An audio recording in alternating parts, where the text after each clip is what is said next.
같이 있습니다. 시작. 명령한 대로 다 지켜 행하였노라 라는 제목으로 하나님 말씀 함께 나누겠습니다.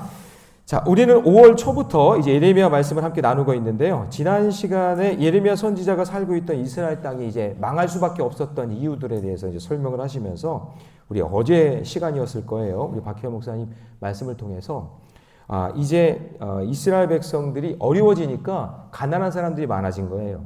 그러니까 스스로 이제 종으로 돼서 이제 살 수 없으니까 종으로 팔려가는 그런 안타까운 일들이 있었죠. 근데 종으로 팔려가면은 노예 생활에서는요, 6년이 지나고 7년이 되면 해방시켜줘야 되는 거예요. 6년이 지나고 난 다음에 7년째는 그 모든 걸 탕감해주고 해방시켜줘야 되는데 그 하나님의 말씀을 어기는 거죠. 그냥 계속 종으로 데리고 있는 거예요. 그러니까 이들에게 어려움이 온 거죠. 그런데 바벨론이 쳐들어오니까 이러다가 이거 우리 벌 받는 거 아니야? 그러면서 그 종들을 풀어줬는데 근데 또 바벨론이 살짝 빠지니까 이러면 안 되겠구나. 다시 찾자 해가지고 풀어줬던 종들을 다시 데리고 오는 그런 악한 짓을 했다라는 거죠. 그래서 이것은 하나님은 이스라엘 백성들을 애굽의 종살이에서 자유인으로 이렇게 만들었는데 근데 자기 동족들을 말이죠. 자기들 마음대로 다시 종살이하게 만들었잖아요. 그러니까 하나님의 말씀을 어긴 거예요. 하나님은 우리를 자유롭게 하셨는데 근데 다시 그 사람들을 종으로 억압하게 했으니까 하나님 보시기에는 아름답지 못한 모습인 거죠. 그래서 하나님을 우리가 어떻게 찬양하고 예배하고 살아야 되느냐. 우리는 하나님의 형상으로 지음받아 그렇게 살아가는 백성으로 만들어 주셨는데 도리어 자기 백성을 종으로 돈 버는 수단으로 그렇게 여겼다라는 거죠. 그래서 하나님의 형상인 사람을 내 것인 양 함부로 그렇게 여기며 살았다는 것. 그래서 하나님이 너무나 마음이 아파서 안 되겠다 너희들 바벨론으로 넘겨야겠다 이렇게 얘기하는 거죠. 그래서 저는 이 부분에서 우리 가정에서 서로를 좀 존중히 여겼으면 좋겠어요. 남편이 돈 벌어오는 기계는 아니잖아요. 아내가 집에서 일만 하는 그런 존재는 아니잖아요. 사랑하는 남편을 존중히 여기고 아내를 존중히 여기고 자녀들을 존중히 여기는 그 아름다운 가정이 되시기를 주님의 이름으로 축원합니다. 자, 그리고 또 한 가지 오늘 이제 깨달아야 될 게 뭐냐면 1절 말씀에서 하나님이 항상 메시지를 줄 때는 말씀이 먼저 임하잖아요. 자, 1절 말씀 같이 있습니다. 시작. 유다의 요시야 왕의 아들 여호와로부터 말씀이 예레미야에게 임하여 이르시되 말씀이 임해요. 자, 항상 하나님께 주시는 말씀 속에서는 말씀이 먼저 임한다는 것을 우리가 보게 되는데 그 뒤에 이제 메시지가 나오는데요. 그게 뭐냐면 레갑 사람들이라는 사람이 갑자기 등장해요. 레갑. 이 말의 뜻이 어원이 뭔가를 타고 다니는 사람이라는 뜻인데 낙타를 타고 다니는 사람이다. 이렇게 이제 얘기를 하더라고요. 레갑 사람들. 그래서 2절에 보시면 너는 레갑 사람들의 집에 가서 이렇게 나와 있죠. 그러니까 이 사람들을 등장시켜서 너희들이 왜 망할 수밖에 없는지를 이 사람들이 예를 들면서 설명을 하는 거예요. 오늘 본문이. 자, 이 레갑 사람들이 역사를 거슬러 올라가 보면 누구냐면요. 모세의 장인. 누구죠? 이드로. 그 이드로의 후손들이에요. 그러니까 여러분 모세의 장인 이드로 생각하면 미디안 광야에서 양치는 사람들이거든요. 근데 도망자였던 모세를 광야에서 만난 거잖아요. 그래서 거기서 양치는 기술을 배운 거예요. 그러다가 호렙산에서 양치다가 떨기나무 불꽃을 보게 되고 또 사명을 확인하게 되는 그런 일들이 일어난 거죠. 근데 이 레갑 사람들이 이드로를 따라서 함께 출애굽해서 광야에서 유다 지파로 들어오게 되고 가나안 땅에 살게 되었다. 그런 얘기예요. 원래 이방 사람들인데. 자, 그런데 2절을 다시 보시면 왜 갑자기 레갑 사람들에게 포도주를 마시게 하느냐? 이거예요. 자, 2절 말씀 같이 한번 읽어봅니다. 시작. 너는 레갑 사람들의 집에 가서 그들에게 말하고 그들을 여호와의 집 한방으로 데려다가 뭐를 마시게 하라고요? 포도주를 마시게 하라는 거예요. 지금 예레미야에게 너 한번 그렇게 해봐라. 그러니까 여러분 이때 당시에 포도주는 술 문화가 아니라 음료 문화예요. 음료. 그러니까 물같이 그리고 먹게 했다는 거죠. 근데 식사할 때 포도주는 꼭 필요한 음료이기 때문에 포도주는 일상의 음식이에요. 자, 여러분 사실 저는 음주는 백해무익하다 여기는 사람이에요. 여러분 모든 사건과 사고의 원인이 다 술인 거 아시죠? 예. 술은 끊으셔야 됩니다. 이번 특세를 통해서 진짜 술이 끊어지는 역사가 있기를 주님의 이름으로 축원합니다. 이번 제자 훈련하면서도 술을 끊는 역사가 일어나고 막 그러더라고요. 진짜 끊어야 돼요. 여러분 술 때문에 힘들어지고 어려운 사람들이 있더라고요. 자, 그런데 레갑 사람들이 어떻게 반응했냐? 술을 먹으라고 권했더니 뭐라 그래요? 6절 갑니다. 같이 있습니다. 시작. 그들이 이르되 우리는 뭐라고요? 포도주를 어떻게 해요? 마시지 않는다. 여러분, 예레미야가 레갑 사람들을 모아놓고 하나님 명령대로 포도주 마시라. 이거 하나님이 마시라고 하는 거야. 명령이야. 라고 했는데 마시지 않겠다는 거예요. 포도주를 마시고 술에 취하는 것이 아니라 일상의 음식이니까 그냥 평상시에 너희들 먹는 것처럼 그렇게 먹으면 안 되겠니? 라고 하면서 권한 거예요. 그런데도 레갑 사람들은요, 먹지 않아요. 뭔가 특별한 이유가 있었던 거죠. 자, 6절 말씀으로 갑니다. 6절 같이 있습니다.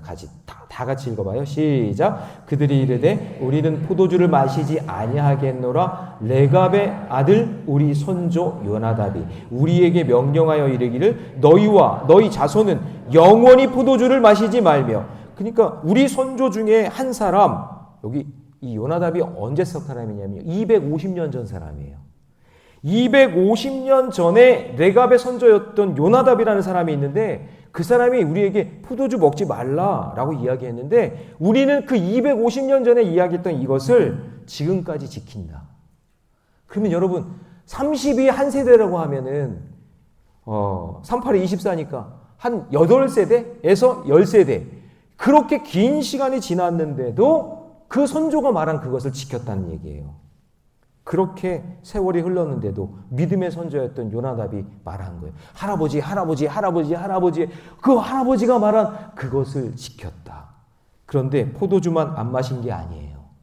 7절로 갑니다. 다 같이 있습니다. 시작. 너희가 집도 짓지 말며 파종도 하지 말며 포도원을 소유하지도 말고 너희는 평생 동안 장막에 살아라. 그리하면 너희가 머물러 사는 땅에서 너희 생명이 길리라 하여.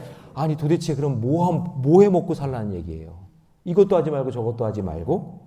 자, 포도주 안 마시는 거, 집도 짓지 말고 땅에 파종도 하지 말고 포도원도 소유하면 안 되고 평생 장막에 살아라.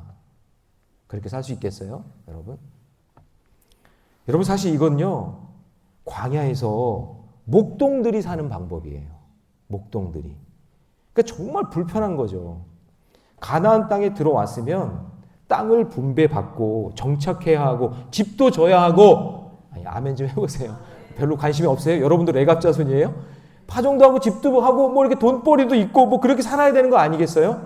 그런데 거꾸로 광야 생활하는 것처럼 살아라. 너희 생명이 길게 된다. 이렇게 얘기하는 거예요. 자, 이런 상황에서 우리에게 적용하면 일단 저의 아버지의 저는 솔직히 저희 할아버지도 못 봤거든요. 얼굴을. 친할아버지, 친할머니. 저희 아버지가 12남매 중에 막내인데 바로 돌아가셨어요. 낳고. 근데 저는 솔직히 저희 아버지가 명령한 것도 잘 기억이 안 나요. 저희 아버지가.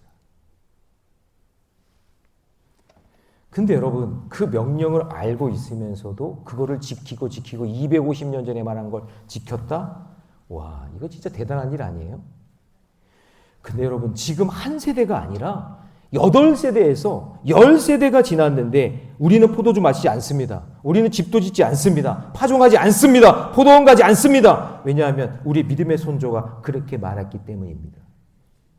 그러면서 하는 말이 8절에서부터 10절인데요. 길지만 우리 같이 한번 읽어봅니다. 8절 시작. 우리가 레갑의 아들 우리의 손조 요나답이 우리에게 명령한 모든 말을 순종하여 우리와 우리 아내와 자녀가 평생 동안 포도주를 마시지 아니하며 살 집도 짓지 아니하며 포도원이나 밭이나 종자도 가지지 아니하고 장막에 살면서 우리 손조 요나답이 우리에게 명령한 대로 다 지켜 행하였노라. 이 레갑 사람들은요 정말 독특한 사람들인데 이 세상 사람들과는 전혀 다른 삶을 살았어요. 자, 그럼 오늘 메시지는 그럼 목사님 옛날 방식을 고집하라는 얘기인가요? 우리도 그렇게 살라는 얘기인가요? 우리 그럼 어떻게 살게 해줄 거예요? 우리 나는 자연이다 그거 찍어야 되나요? 여러분, 왜 갑자기 하나님께서 예레미야에게 레갑 사람들에게 술 마시라고 그렇게 얘기하면서 그들을 뭐라고 했을까요? 자, 14절로 갑니다. 14절 같이 있습니다. 시작. 레갑의 아들 요나답이 그의 자손에게 포도주를 마시지 말라 한 그 명령은 실행되도다. 그들은 그 선조의 명령을 순종하여 오늘까지 마시지 아니하거늘 내가 너희에게 말하고 끊임없이 말하여도 너희는 내게 순종하지 아니하는도다. 자, 보세요. 레갑 자손들은 250년 전에 말한 사람의 말이에요. 그냥 선조의 말이니까. 사람의 말도 기억하고 물을 안 마시고 물을 마셔도 포도주는 절대 마시지 않고 목숨처럼 지키면서 살아가고 있는데 너희들 내 백성 너희들은 내가 예레미야를 통해서 40년 동안 그렇게 외치고 있는데 그렇게 말하고 있는데 그렇게 말을 해도 너희들은 왜 순종하지 않느냐? 그거를 말하는 거예요. 지금 하나님의 마음이 무너지는 거예요. 저 레갑 사람들은 250년 전에 말한 선조의 말도 지금까지 후손이 지키고 있는데 끊임없이 말하고 또 말하고 또 말해도 순종하지 않는 것은 왜 그런 것이냐 얘기하고 있는 거예요. 자, 여러분, 우리는 어떻습니까? 여러분, 우리 가정은 어떻습니까? 여러분, 부모의 말씀의 권위가 자녀들에게 흘러갑니까? 하나님의 말씀이 여러분의 자녀들에게 흘러가고 있습니까? 아니면 세상의 이야기, 사람들의 말, 유튜브가 하는 말, 그런 세상의 소리, 그런 거에 더 귀를 기울이고 있지 않습니까? 거짓 뉴스에 속고 혼한 드라마에 눈물 흘리면서도 하나님의 말씀은 생명처럼 여기지 않는 모습이 우리의 모습이 아닌가? 우리 가정의 모습은 아닌가?